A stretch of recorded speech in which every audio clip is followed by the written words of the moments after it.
Chapter 1 History of the Researches into the Sacred Writings and Religion of the Parsis.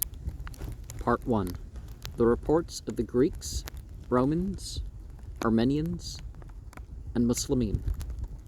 In this essay, it is intended to give a brief outline of the gradual acquaintance of the Western nations with the Zoroastrian religion, now professed only by the small Parsi community in India and by a very insignificant number which remain in their ancient fatherland in Persia, and to trace the history of the scientific researches of Europeans into the original records of this ancient creed, where the true doctrine of the great Zoroaster and his successors, buried for thousands of years, is to be found. To the whole ancient world, Zoroaster's lore was best known by the name of the doctrine of the Magi, which denomination was commonly applied to the priests of India, Persia, and Babylonia. The earliest mention of them is made by the prophet Jeremiah 39:3, who enumerated among the retinue of King Nebuchadnezzar at his entry into Jerusalem the chief of the Magi, Haug in Hebrew, from which statement we may distinctly gather that the Magi exercised a great influence at the court of Babylonia 600 years BCE. And a lot of the books of the Bible that they say were from a certain period, they represented from that period. But there's older talk about the Magi. They were, however, foreigners, and are not to be confounded with the indigenous priests. In the Old Testament, no account of their religion is given, and only once, Ezekiel 8, 16, and 17, is hinted at. Well, wherever they mention the Chaldeans, because the Kushti is where that term comes from. The Persians, however, whose priests are Magi, appear to have been, are never spoken of as adherents to idolatry, and the Persian kings, especially Cyrus, called Koresh in Hebrew, Kurush in the cuneiform inscriptions, favored the Jews. In Isaiah, this great king is called the Anointed, Messiach in Hebrew, of the Lord, 45 verse 1. The shepherd who carries out the Lord's decrees, 44 verse 28. He is the eagle, called from the Orient, the man appointed by the Lord's counsel, 46:11. He is strengthened by the Lord to subdue the heathens, 45:1. And, well, I'm sure they mean the Goyim, so those who turn their backs on God. The religious custom alluded to in Ezekiel undoubtedly refers to the religion of the Magi. The prophet complains that some of the Jews worship the sun, holding towards their face certain twigs. Exactly the same custom of holding a bundle of twigs in the hands is reported by Strabo 15:3 and 14 as being observed by the Magi when engaged in prayer. It is the so-called Barsom, the Resma, and Avesta, still used by the Parsi priest when engaged in worship. Now, this prayer direction doesn't mean that they worship the sun. Just because some cultures they face the sun and worshiping the sun doesn't mean that the prayer direction, whatever's in that direction, is the thing being worshipped. And Aeschyluses celebrated the Persians. The eagle is the symbol of the Persian Empire, verses 205 to 210. The eagle was, as Xenophon reports, Saropoedia 7, 1 and 2, the ensign of the ancient Persians. The Hebrew word goyim, literally people. No, it's not literally the people. Those who turn the back on would be the people. There's other words for people too, but goyim is specifically used in the plural. Here it denotes the heathenist nations, the idolater worshippers in their strictest opposition to the Israelites. Now the singular would be guya, so turning the back on God. And he also had in some of the Hebrew prayers, because they are avoiding even the Yah, they say gu, e, From these high terms in which King Cyrus, who professed the religion of the Magi, is spoken of, we are entitled to refer that this religion was not so diametrically opposed to the Mosaic as the other ancient religions were, that Cyrus, at all events, was no idol worshipper, a supposition we shall find confirmed by Herodotus and by the sacred books of the Parsis themselves. The Zoroastrian religion exhibits even a very close affinity to, or rather identity with, several important doctrines of the Mosaic religion and Christianity, such as the personality and attributes of the devil and the resurrection of the dead. They are both described in the religion of the Magi, and are really to be found in the present scriptures of the Parsis.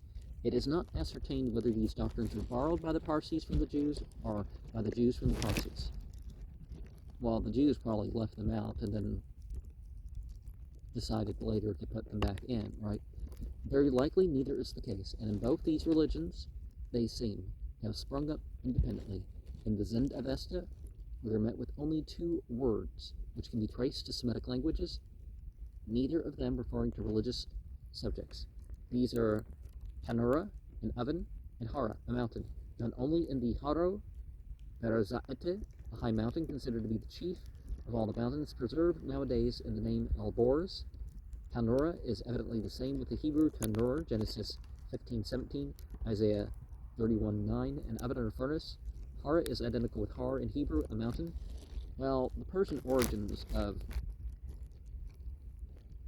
Semitic languages can be drawn out a lot easier than trying to say it was the other way around. But perhaps at this time there wasn't the archaeology to support that the biblical narrative was wrong in more ways than they thought at the time. In the latter books of the Old Testament, Tanakh, really, the Old Testament is a misleading translation in times, and it's rearranged for a different effect. We find several Persian words and many names, but they have nothing to do with religion. The most famous of these Persian words in the Old Testament, now spread over the whole civilized world, is the word paradise, which means originally a park, a beautiful garden fenced in. The original form of the word is ha'iri, the aza, and the zend avesta. Circumvallation, or enclosure. In Hebrew, we find it as the form Parsis, in Greek as paradisos. Ha'iri is peri in Greek. The eza corresponds to dehe in Sanskrit. Enclosure, generally applied to the body, the very same root as the English thick, very identical with the Sanskrit digha, past participle of the root deh, to besmear, pollute, in a more comprehensive sense, to surround. The name Magi occurs even in the New Testament. In the Gospel according to St. Matthew 2:1, the Magi, the Greek magoi, translated in the English Bible, by the wise men, came from the east to Jerusalem to worship the newborn child, Jesus, at Bethlehem. Well, perhaps they only came to bear their respects, right? That these Magi were priests of the Zoroastrian religion, we know from Greek writers. The earliest account of the religion of the Magi among the Greeks is to be found in Herodotus, the father of history, 450 BCE, in his first book, chapter 131 and 132, we read the following report on the Persian religion. I know that the Persians observe these customs. It is not customary among them to have idols made, temples built, and altars created. They even upbraid with folly those who do so. I can account for that only from their not believing that the gods are like men, as the Hellenes do. They are accustomed to offer sacrifices to Zeus on the summits of the mountains. They call the whole celestial circle Zeus. They offer sacrifices to the sun, moon, earth, fire, water, and winds. These elements originally being the only objects of worship, but they accepted from the Assyrians and Arabs the worship of Aphrodite, the queen of heaven, whom the Assyrians call Nalita, the Arabs Alita, the Persians Mitra. Here Herodotus has committed a mistake. Not as to the matter, but as to the name. The Persians in latter times worshipped a great female deity who might be compared with the Aleta of the Babylonians, the Ashtaroth or Astarte of the Old Testament, but she was called Anahita in the Zendavesta and cuneiform inscriptions, and was known to Arab and Greek writers by the name of Anaetis. She represented the beneficial influence of water. Mitra is the well-known sun entity of the Persians and a male, and treated as a male deity, which eventually delineated into what we call Christianity, because Mithraism developed as it became worshipped, and then it became a separate cult, and then Christianity was a type of Mithraism. The Persians offer sacrifices to the four said gods in the following manner. They neither erect altars nor kindle fires. When they are about to offer a sacrifice, they neither use libations, nor flutes, nor wreaths, nor barley, but when one is willing to offer a sacrifice, he then carries the sacrificial beast to a pure spot, and after having twined round his turban a great many wreaths of myrtle, in preference to any other leaf, he invokes the deity. The sacrificer ought not to pray only for his own prosperity, he must also pray for the welfare of all the Persians, and for all the kings, and for the king, because he is included among them. When he has cut the animal into pieces, he then boils its flesh, spreads the softest grass he can get, especially preferring clover, and places the pieces of flesh on it. After having made his arrangement, one of the magi who is present sings a theogony, as they call the incantation which is used. Without one of the magi, no sacrifice can be offered. Herodotus, who exhibits throughout the whole report an intimate knowledge of the Persian sacrifices, means by theogony here those sections of the sacred books which are called yashts, or invocations, containing the praise of all the feats achieved by the entity in whose honor the sacrifice is to be offered. See the third essay. And so the old Indo-European language of worshiping entities of this, that, and the other, right? But the Rig Veda lists like 33 of them. After waiting a short time, the sacrificer takes off the pieces of flesh and uses them as he likes. This custom is still maintained by the other Parsis. The flesh, or any other sacrifice to be offered, is first consecrated by the priest, then for a short time left near the fire, and finally taken off by the sacrificer to be used by him, but it is never thrown into the fire. The name given to sinners against the sun is Mithro Druksh, i.e. one who has belied Mithra, the sun. Such these diseases were believed to be the consequence of lying. In the 138th chapter of the same book, the father of history says, lying is regarded as the most discreditable thing by them. Next to it is the incurring of debt, chiefly for this reason, that the debtor is often compelled to tell lies. If any one of the inhabitants of the town be affected with leprosy or white spots, another kind of leprosy, he cannot enter the town nor have any intercourse with other Persians. They believe him to have that disease in consequence of having sinned in one way or another against the sun. All foreigners affected with these diseases are driven out of the country. For the same reason, many expel even white pigeons. They neither make water, nor spit, nor wash their hands in a river, nor will they allow anyone else to do so, for they pay a high reverence to rivers. In another passage, 3:16, Herodotus reports that the Persians believe fire to be a god, wherefore Cambyses committed a great sin, as he says, in burning the corpse of King Amasis. And the Persians never worshipped fire. They worshipped with fire as a tool. The chief Greek writers on the manners and religion of the Persians were Ctesias, 400 BCE, the well-known physician to King Artaxerxes II, Dinon, of 350 BCE, who was looked upon as a great authority in Persian matters by Cornelius Nepos in the life of Canaan, Theopompus of Chios, BCE 300, and Hermippus, a philosopher of Smyrna in 250 BCE. The books of all these writers being lost, save some fragments preserved by latter authorities, such as Plutarch, Diogenes of Larta, and Pliny. We cannot judge how far they were acquainted with the religion of the Magi. The two chief sources whence the Greeks and Romans derived information about the religion of the Magi were Theopompos's 8th book, The History of King Philip of Macedonia, which was entitled On Miraculous Things, and especially treated of the doctrine of the Magi, and Hermippos, who wrote a separate book on the Magi.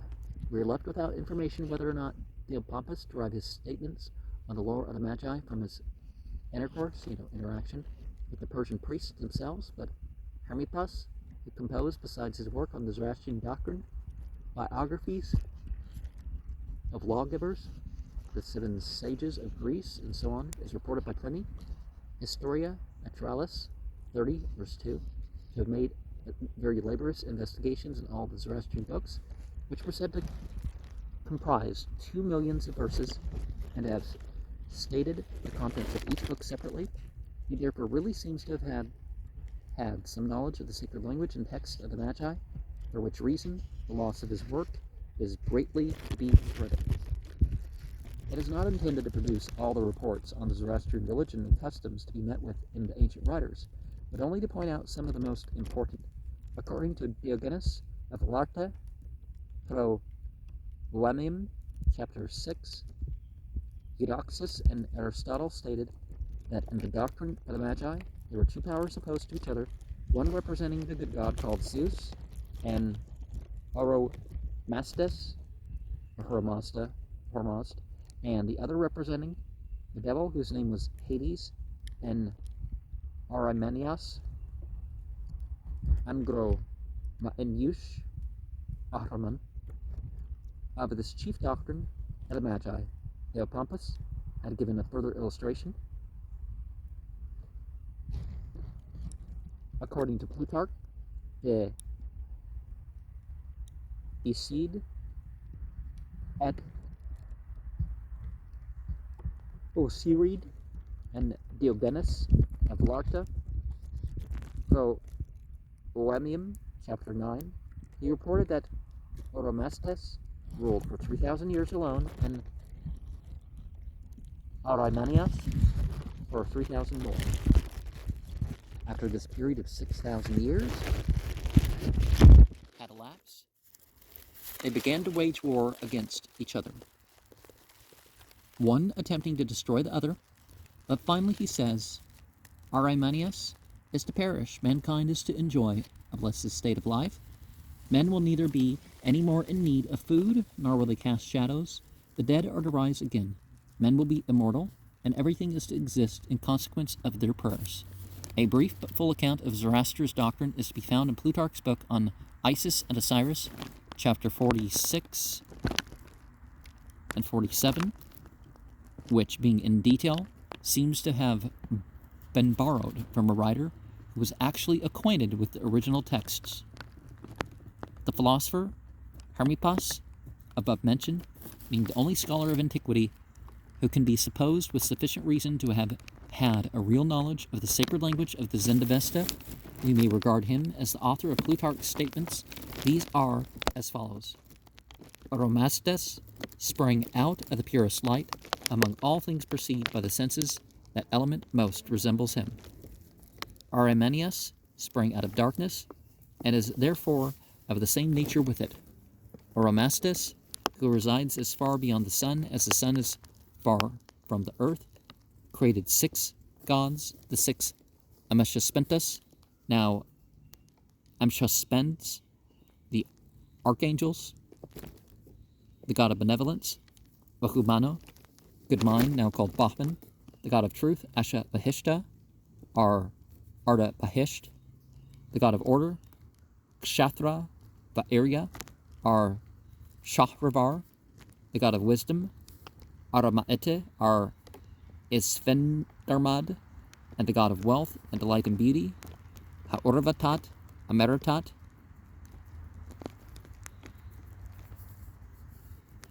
are Hordad and Amerdad. But to counterbalance, Armenians created an equal number of gods, counteracting those of Oromazdes. Then Oromazdes decorated heaven with stars and placed the star Sirius, Tishtria, or Tishtar, at their head as a guardian. Afterwards, he created 24 other gods and set them in an egg. And when it comes to this, they didn't consider there to be evil gods. And originally, they didn't worship any of these creations. The angels were mentioned with respect, but they weren't invoked in worship. And then, that eventually happened. But some things didn't happen. They didn't actually worship the fire. They didn't actually worship the sun. They didn't itself. The statement seems to be, at the first glance, to be very strange, but one may easily explain it from the Avesta text. The writer had evidently in view 30 spirits presiding over the particular days of the month. He was informed, or gathered from his own reading of the text, that there are 2 distinct classes of divine beings to be worshipped, 6 forming the higher order, 24 the lower. The supreme being, the creator Ahura Mazda, was not comprised in these. In the Parsi calendar, Siroza, 30 days, Hormazd is included in the number. But Armenians forthwith created an equal number of gods who opened the egg, the pearl in Yazidi myth. In consequence of this, evil is always mingled with good. Thus, the good god and the demons are engaged in constant war. Plants and animals, some belong to the good, some to the evil spirit. To the good one belong dogs, birds, and crabs. To the evil one, water rats. At the end, time is to come when Armenians will perish and disappear in consequence of disease and famine caused by himself. Then the earth will become even and equal, and there will be only one state and one language and one and the same manner of living for the happy men who then speak only one language. Strabo, the geographer, BCE 60, has given in the 15th book of his celebrated geography an account of the religion and customs of the Magi, of which some passages may be thus translated: to whatever deity the Persians may offer sacrifice, they first invoke fire, which is fed at their sacred places with dried barkless pieces of wood, and is never to be extinguished. They put fat over it and pour oil into it. If anybody happens to throw or blow into it anything dirty or dead, he is to die. The fire is to be kindled by blowing.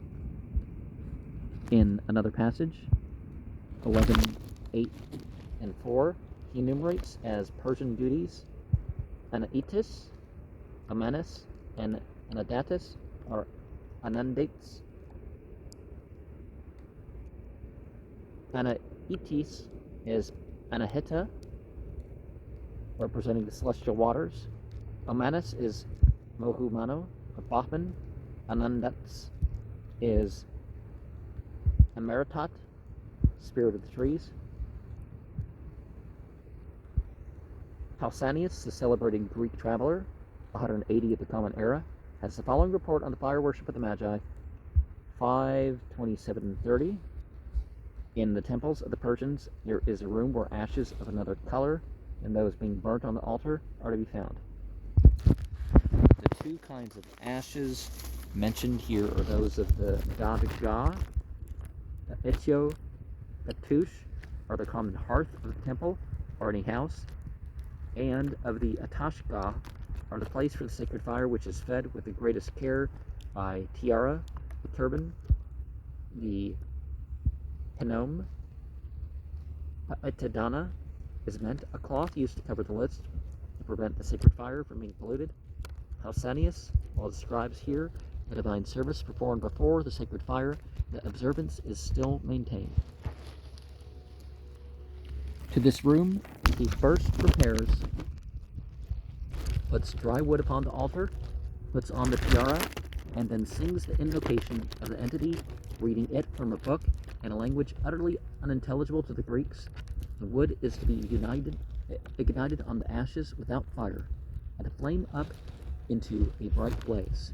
Passing over Dio Chrysostomus, A.D. 130, who has left to us in his sermons some remarks on the theological ideas of the Magi as to their comparing the universe to a chariot in continual motion drawn by 4 horses, we may notice an important passage of the historian Agathias of 100 of the Common Era respecting Zoroaster.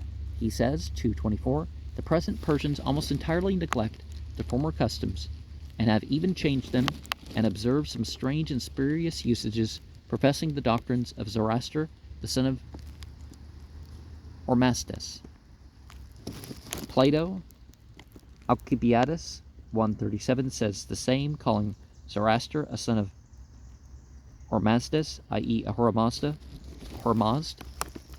in the Greek way of speaking, the Gnostic way of speaking. That's sort of how they talk, but they didn't take it literally,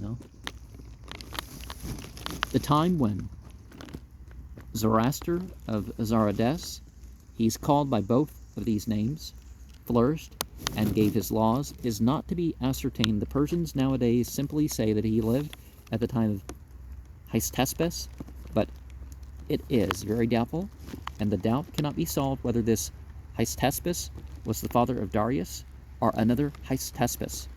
At whatever time he may have lived, he was, at all events, their prophet and master of the magic rites.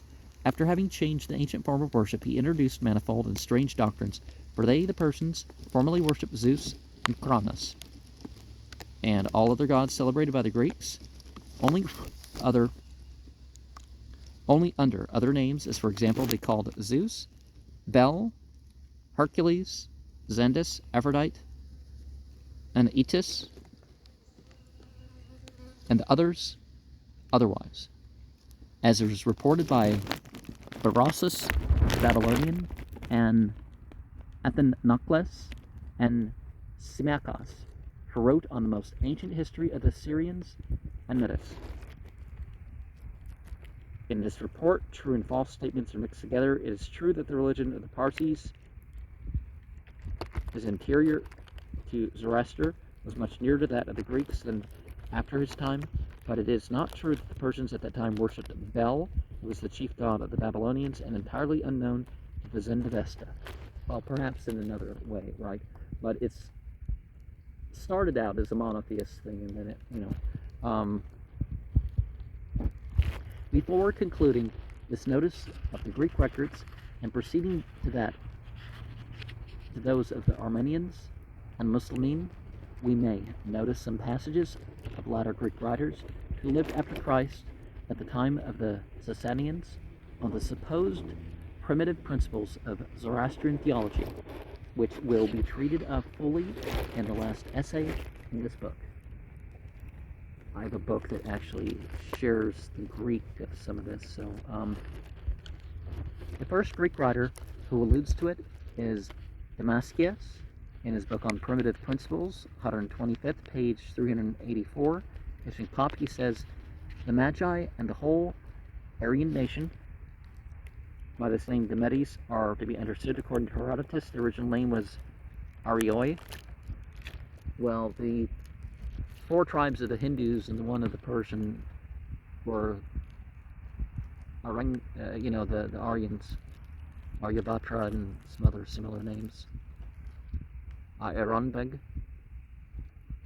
Consider, as Eudemus writes, some space and other time as the universal cause, out of which the good God as well as the evil spirit were separated, or as others assert, light and darkness before these 2 spirits arose. On the same matter, Theodorus of Mopsuestia writes as follows, according to the fragment preserved by the Polyhistor Photius, Bibliothek 81, in the first book of his work on the doctrines of the Magi, says Photius, he was a Christian, he propounds the nefarious doctrine of the Persians, which Zoroastrius introduced, these that about Zoroam who he makes the ruler of the whole universe and calls him destiny, and who, when offering sacrifices in order to generate Hermistas, produced both Hermistas and Satan. He means Zerban, Akarana, boundless time, and Zerbanism is again another branch, because there's talk about the two spirits, but the two spirits was what, Spentamain Yuish, so it was an angel that was being talked about. So God created both the good and the bad, but the ones that were bad made the bad decision, and this opinion on the primitive principle of the Zoroastrian theology seems to have been current among the Christians at the time of the Sasanians, as we may learn more fully from Armenian writers of the 5th century of the Common Era, from Esnik, who wrote a book against heretical opinions, and from Elisaas, who compiled a history of Vartan and the wars waged by the Armenians against the Persians, as Nick says in his Refutation of Heresies in the 2nd book, containing a refutation of the false doctrine of the Persians. Well, having a different opinion and refuting things isn't always the same thing. Before anything, heaven or earth, or creatures of any kind, whatever they're in, was existing. Zeruan existed, whose name means fortune or glory. This interpretation is wrong. The word Zarvan means simply time in the Zendavesta and is preserved in the modern Persian Zaman. They talk about Imam Zaman. Again, so that's not, but that reference isn't as a deity. A Daher is considered to be a name of God in Arabic, because God is God over time. A lot of cultures had a God over time. It didn't mean there was a separate God necessarily. While he was thus, he offered sacrifices for 1,000 years in the hope of obtaining a son. Ormizd by name, who was to create heaven, earth, and everything therein. After having spent 1,000 years in sacrificing, he began to deliberate. Are these sacrifices of mine to produce any effect? And will a son, Ormizd by name, be born to me? While he was thus deliberating, Ormizd and Ahermen were conceived in the womb of their mother, Ormizd, as the fruit of the sacrifices. Ahermen as that of his doubts. When Zeruan was aware of this event, he said, 2 sons are in the womb. He who will first come to me is to be made king. Ormizd, having perceived his father's thoughts, revealed them to Ahermen, saying, Zeruan, our father, intends to make him king, who shall be born first. Having heard these words, Ahermen perforated the womb and appeared before his father. But Zeruan, when he saw him, did not know who he was, and asked him, Who art thou? He told him, I am thy son. Zeruan answered him, My son is well scented and shining, but thou art dark and ill-scented. While they were thus talking, Ormizd, shining and well-scented, appeared to Zeruan, who seeing him perceived him at once to be his son. Ormizd, on account of whom he was sacrificing, he took the rod which he had used in sacrificing, gave it to Ormizd, saying, Hitherto this has been used by myself in offering sacrifices for thy sake. Henceforth thou mayest sacrifice for my sake. This is a so-called barsom, baresma, a bundle of twigs, always used by the Parsi priest when engaged in worship.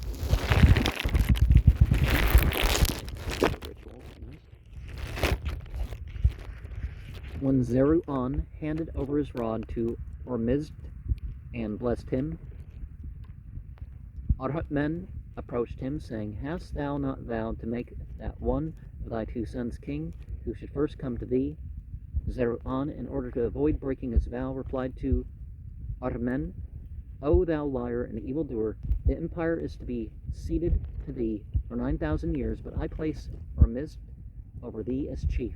and after 9,000 years he will reign and do what he likes. Then Ormizd and Orhamen began the work of creation. Everything produced by Ormizd was good and right, and everything wrought by Orhamen was bad and perverse. From both these Armenian writers, as Nick and Arisaas, we further learn that the Zoroastrians in their times, the 5th century of the Common Era, were split into two parties, inimically opposed to each other. The one was called Haug, Magi, Mongava, the other Zendik. The Magi were chiefly spread over the west in Media and Persia, the Zendiks over the east in Bactria. The former seem to have acknowledged only the Avesta, or original text of the sacred writings. The latter followed the traditional explanation called Zend.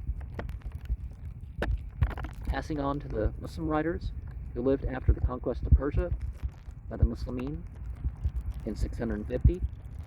Well, it took longer to conquer Persia, but that's when it started. We may notice some interesting passages. Mausudi, the celebrated Arabian historian and traveler of 950 of the Common Era, has preserved to us the following notice of the sacred books of the Parsis.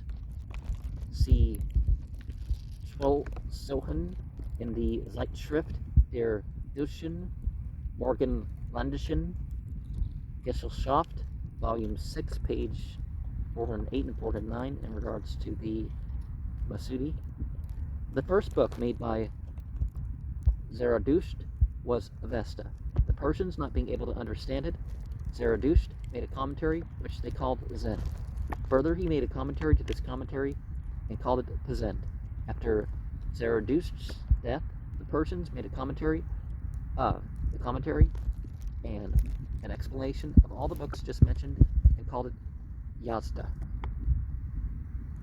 He understood by it those pieces which are called Yashts and are undoubtedly the latest production in the Zend Avesta.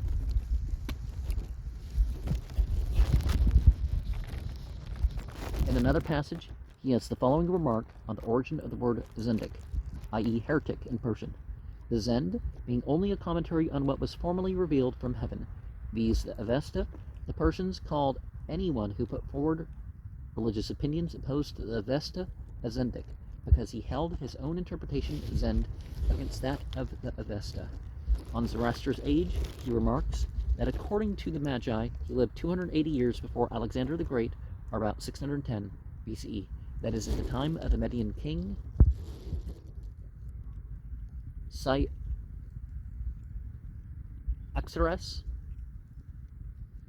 Shahrastani, a celebrated Muslim writer who died at Baghdad in 1153, has given this highly valuable work on religious sects and creeds, Kitabul Milal wal Nahal, on account of the religion of the Magi, which he had a better opinion than many other Muslim writers, while Dimishki, who died in 1327, Ibn Fazlan and others, Shwalsohan, the Sabir 1, page 281, 2, page 690, identify the Magi with idolaters and pagans. Shahrastani brings them under the same head as Jews, Christians, and Muslimin, because the Quran talks about the Majus and the Sabians. So some aspects of the community apply to one, some aspects of that community apply to others, are those whose creed is founded on revealed books, and makes them diametrically opposed to those who follow their own imaginations and inventions, as many philosophers did. The Brahmins and Sabians, star worshippers, those go from one. Well, those who are authentically trying for one thing and other, because not all of them are the star worshippers of Haran.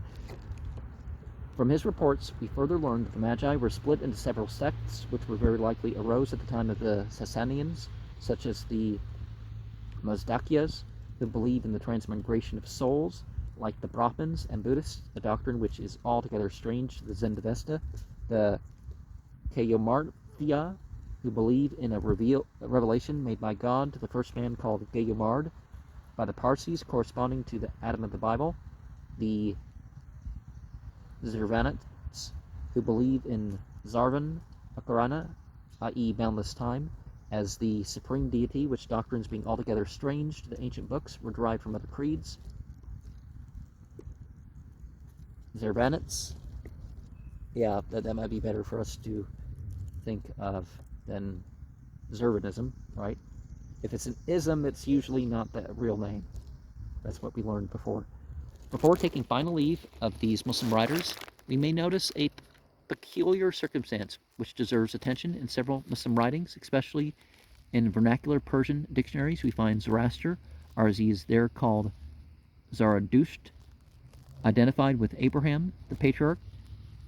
Well, a pre-Abraham figure, right, of a similar nature. The patriarch, the Magi, are said to have called the religion Keshe Ibrahim, i.e. the creed of Abraham, whom they considered as the prophet and the reformer of the religion. They traced the religious books to Abraham, who is believed to have brought them from heaven. This was altogether untrue, but the Magi, or Parsi priest, invented it for the purpose of escaping the persecutions of the Muslimin, and that they might be tolerated to a certain extent, for only those creeds were tolerated by the Muslimin, the followers of which were able to convince them of their possession of the sacred books, connected in any way to the Jewish religion, whose prophets had been acknowledged by Muhammad. Now, Muhammad never acknowledged the Jewish religion or any of the ethnic religions. What he acknowledged is the prophets. And he did say that some laws were for some particular times and places, and some aspects of previous scriptures are abrogated, and, that sort of thing. It's not whatever the Jews or the Christians. No, he would never claim